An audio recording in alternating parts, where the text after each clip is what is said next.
Let me now share about what we know about this novel coronavirus.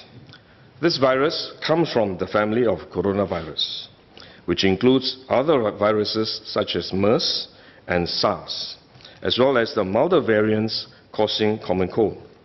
The medical consensus at this moment is that the novel coronavirus is more transmissible but appears less deadly than SARS. Evidence suggests that the rate of human-to-human transmission of this virus appears to be higher than that of SARS. For now, the evidence also suggests that transmission is mostly via droplets. What this means is that the virus is carried within droplets emitted from an infected person over a short distance, such as when a person coughs or sneezes. If these droplets come into contact with the eyes, nose or mouth of an individual, directly or indirectly through hands that have come into contact with these droplets, the individual may become infected. To clarify, there is no evidence currently to suggest that the virus is airborne. There are other viruses, such as the chickenpox, which can easily be transported via air currents and do not require droplets to contact the eyes or nose.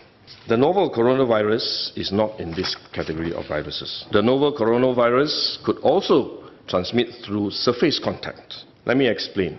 When a person sneezes or coughs, the droplets fall onto the surfaces of tables and chairs, and the virus may remain alive for up to a few days.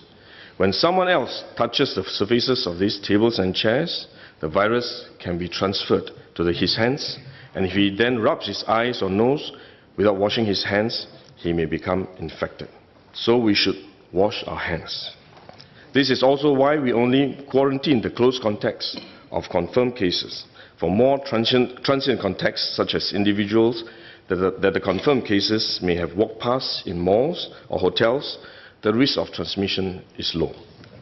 For coronavirus generally, the person is most infectious when he is displaying symptoms, or what you call symptomatic. And this is likely to be the case for the novel coronavirus as well. There is evidence of limited spread from a person without symptoms during the incubation period. However, this form of transmission may be uncommon and has so far involved isolated cases only. At this point, the evidence still points towards higher transmissibility when the person is displaying symptoms.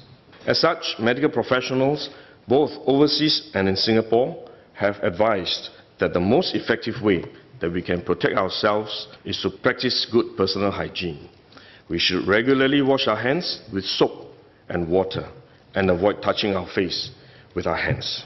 These may sound simple, but actually they are very difficult to do because all of us touch our face all the time. Even at a meeting when we have on this ministry task force, while I was speaking, I was touching my face until Minister Lawrence Wong nudged me with his elbow and said, "Stop touching your face."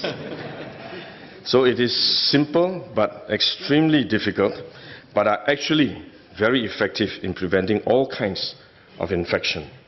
Potential infection from asymptomatic persons, in fact, is less likely to be from coughing or sneezing directly because they don't have symptoms. They are not sneezing or coughing, but more likely by touching contaminated surfaces, for which masks offer no protection.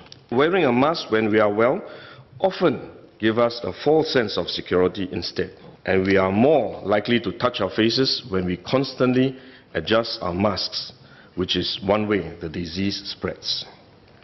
At the same time, we need to protect others, our loved ones, friends, colleagues, and fellow Singaporeans that we come into contact with. If we are sick, we should rest and recover at home as far as possible. If we do need to go out to see a doctor, for example, we should wear a surgical mask to protect others.